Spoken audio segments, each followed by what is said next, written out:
What's up, my wizards? Dev from SBMTG, and I've got a deck tech for you today. It feels like it's been forever. I've been doing all these spoilers and such, but today I feel like is a good time to show you Noyan Dar Ascendancy, this combo finally. Why now? I think that the deck is actually poised to maybe make a 3-month run as, you know, a high B tier deck, depending on if we get a couple of more pieces, but we are getting some really good pieces in Oath of the Gatewatch. But I'm not going to include those pieces yet. I'll talk about them at the end of the video. This is just sort of what the deck looks like for now, and, you know, Con still has 3 months in April until it rotates, so the deck could possibly actually do something. So let's take a look at what it looks like right now, and then at the end we'll talk about sort of the pieces it will get. Well, what is this combo and how exactly does it work? Well, I know I've got a lot of people that know this already, but I've got newer players too, so I want to run through this real quick. First of all, we're playing 2 copies of Noyan Dar Roil Shaper, and we're playing 4 copies of Jeskai Ascendancy. The way these two cards interact with one another is whenever you play an instant or sorcery, both triggers will go off. You put Noyan Dar on the stack on top of Jeskai Ascendancy's trigger. He'll go off first, and you'll turn one of your lands into a creature, preferably one of the lands you just tapped to play the instant or sorcery that set the triggers off. Then Jeskai Ascendancy's trigger will go off, and you'll untap all of your creatures, including the land that you just made into a creature. Now, considering Jeskai Ascendancy lets you draw cards too, this will allow you to keep playing spells. Ideally, it will allow you to keep playing spells, turning more lands into creatures, untapping them when you play more spells, and eventually, within a turn or two, your entire team of lands will be dudes that can swing in. Pretty cool premise, and does usually happen later on in the game if you can protect your Noyan Dar, and your Ascendancy for that matter, for long enough. To that effect, we have to protect until we get to turn 5 or even 6, possibly even 7. The deck goes off very late because Noyan Dar costs an awful lot of mana. And you want to be able to protect him the first turn that he's in play. You don't necessarily go off the first turn he's in play, but you want to be able to protect him when you say go, because you'll almost always have to say go. To that end, we're going to play 2 copies of Dispel and then 2 copies of Negate as well. This also protects, hey Ziggy, this also protects your Jeskai Ascendancy from having, you don't have to sacrifice your Ascendancy to say a Dramoka's command. That's pretty important. Also helps your Noyan Dar not get killed by spot removal. That's very, very important. So these cards are important not only to keep your Ascendancy around, but also your Noyan Dar. There are a million cards that can disrupt us, and these are our ways of just stopping the buck before it even hits the table. In order to get to where we need to be late in the game, we also need to play a fair share of removal. We have to play a good lot of things that keep stuff off the table, man. We can't be getting attacked all the time. So we're going to play 3 copies of Fiery Impulse, 2 copies of Roast, and then 1 copy of Exquisite Firecraft for a couple of reasons. Obviously, this can go to the dome, which is really, really important. Fiery Impulse and Roast especially, just very good early game tools to keep small creatures off the board, which is what we are really most worried about. Against mid-range decks, we have to worry about their removal. Against control decks, we have to worry about resolving our spells. That can be an issue. But mostly, we're worried about being attacked for 20 before we can even really get going. So Fiery Impulse and Roast really help with crowd control, and same thing with Exquisite Firecraft. We can take out middle-sized creatures, including Anafenzas and such, with this very, very important cards here. We have to be able to control their side of the field. More of that. We're playing 3 copies of Silkwrap, which does set off Jeskai Ascendancy, but it's not trigger Noyan Dar. Remember that. But as you get going, really, you need Silkwrap earlier in the game, so we're not really depending on having a Noyan Dar out. You know, it doesn't really matter. We want to play it second, third turn, you know. But if we do draw Silkwrap while we're going, you know, Noyan Dar Ascendancy crazy, then it's good that it triggers the Ascendancy. That's totally fine because you'll still be able to draw another card. You still untap all your lands, including your man lands and such. So still a good card to play, and especially considering 9 times out of 10 when we play it, we won't have Doi Ascendancy set up yet, you know. So just really have to be able to take care of things in the early game is what I'm getting at over and over here. To finish off the removal in the deck, we're going to play 2 copies of Planar Outburst, and I can see playing 1 copy in the main too, but I just really like to see the card. I don't want to have to rely on, like, okay, we're in the middle of our Ascendancy Noyan Dar combo, and we'll eventually draw into Planar Outburst, blow up all their, you know, everything, and we get to keep our guys, because all our guys are lands.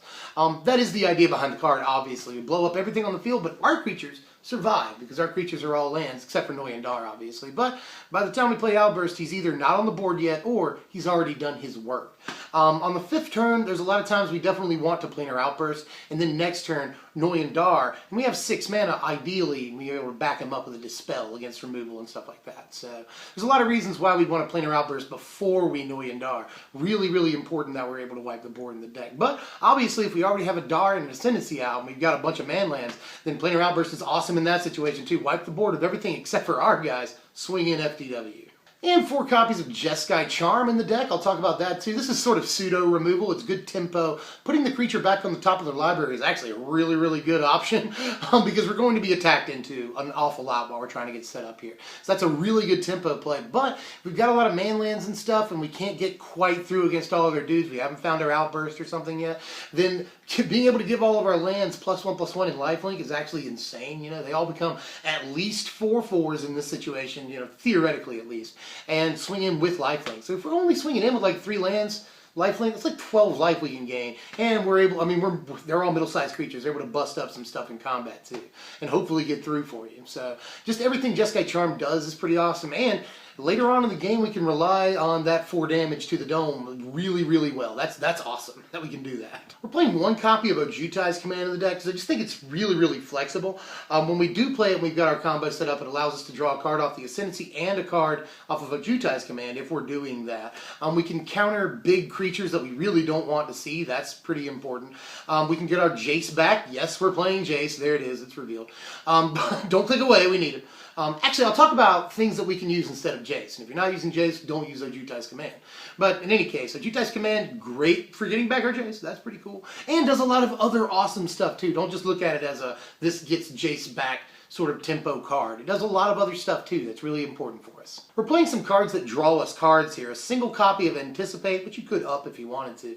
And then 4 copies of Treasure Cruise, or you could play Dig Through Time, but I prefer Treasure Cruise in this case. It's good in this deck to draw 3 cards instead of essentially drawing 2. Although you're drawing the 2 best cards with Dig Through Time, but you have to pay more mana, which I don't really care. And paying 2 blue, and that commitment kind of sucks too.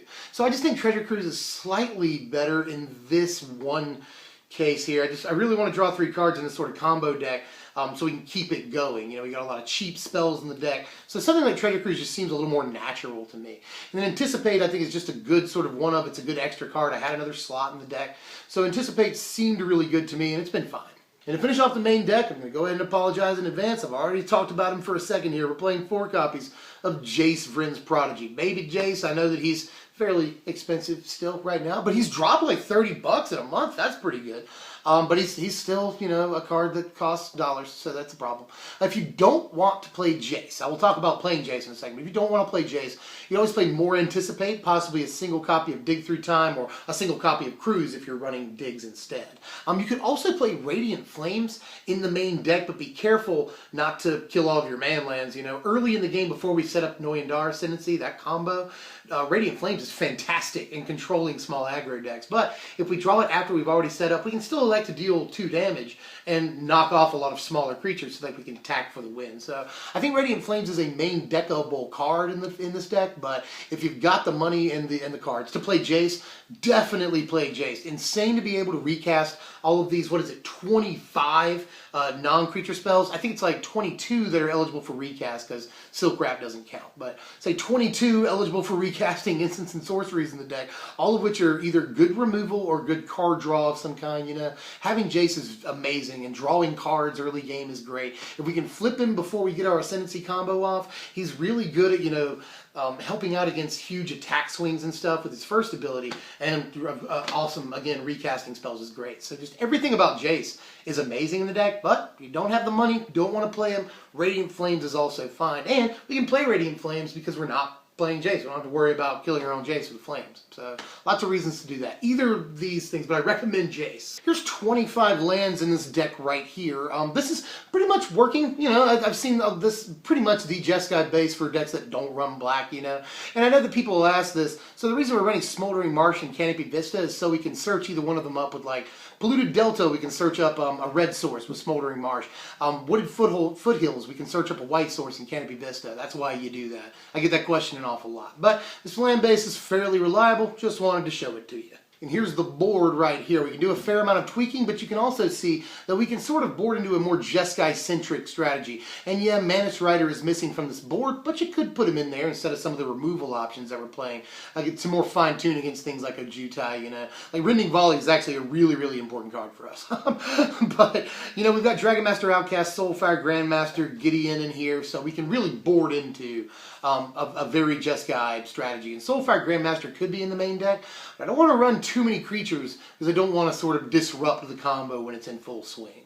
And here are your power rankings for the deck. A final score of just 60 right this second, which some people might say is garbage, but the deck, when it does start going off, is amazing, and it's a thing of beauty too. It's just, you laugh maniacally when you start, play this, untap all my guys, make a mana, make a guy out of one of my mana, and then you start doing that over and over and over, and it's all one continuous turn until like your 8 lands are all guys. Like it's really nice, and then you Jeskai's Charm and just swing in for a 1,000,000 lifelink, and it's just, the deck is really, really potent when it's able to get the combo off. But the combo is fairly fragile. It doesn't play that many threats, hardly at all, because that's the way the deck has to be constructed. Like I just said, you don't want to disrupt the combo by drawing too many creatures. That locks us out of playing a bunch of threats, which can be a problem, especially in the early game. We're just trying to survive.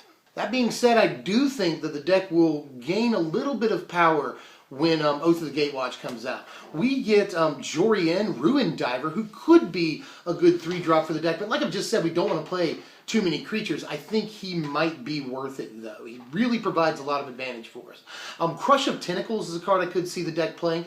On the other hand, we've got 5 drops in, obviously, Noyan Dar, and Planar Outburst, which is already our mass removal. But Crush of Tentacles, we can get off the surge cost really, really easily on it. And it's cute that it says non-land. So functions kind of like Planar Outburst in that way, too. And we'll get a huge 8/8 Octopus out of it, too. So that's pretty awesome. Could be better than Outburst in some situations. And we also get, I think this is the most important addition from Oath of the Gatewatch, Person Lands. We get the blue-red man-land Person Land, whatever you want to say, and the white-red Person Land as well. And Person Lands would go really, really well in this deck. Note that Noyan Dar, I haven't said this yet, Noyan Dar can make the same land, first a 3/3, and then a 6/6, and then a 9/9, a 12/12, and these counters can go on to Person Lands, so that when you, like the double strike one, that's hilarious. Or like the blue-red one, you can switch its power toughness. Well, its power toughness starts as a 1/4, but if you're putting counters on it, that can get pretty hilarious pretty quick. So I think these Person Lands will go amazingly well in this deck. That's all I've got for now. What do we got for next time? Well, next time I think I want to focus when I do a deck tech on a format that doesn't rotate in like 3 months, and that we don't have to worry about a bunch of cards coming out that'll change the deck. So this could still happen with this deck, but I want to do Budget Modern Thundercats finally. I've been working on that. I think it's just a really fun subject matter, and it's sort of true to the channel. Probably going to have like every cat ever in that video, so watch out for that. Well, that's all I got for now. I'm Dev from SBMTG. If you enjoyed the content, I sincerely hope you did. I worked really hard. Just hit the like button. That takes like 2 seconds. It really helps us out. Share, comment, subscribe to all the YouTube stuff that YouTubers are always telling you to do. I'll see you next time. Thanks for watching, my wizards.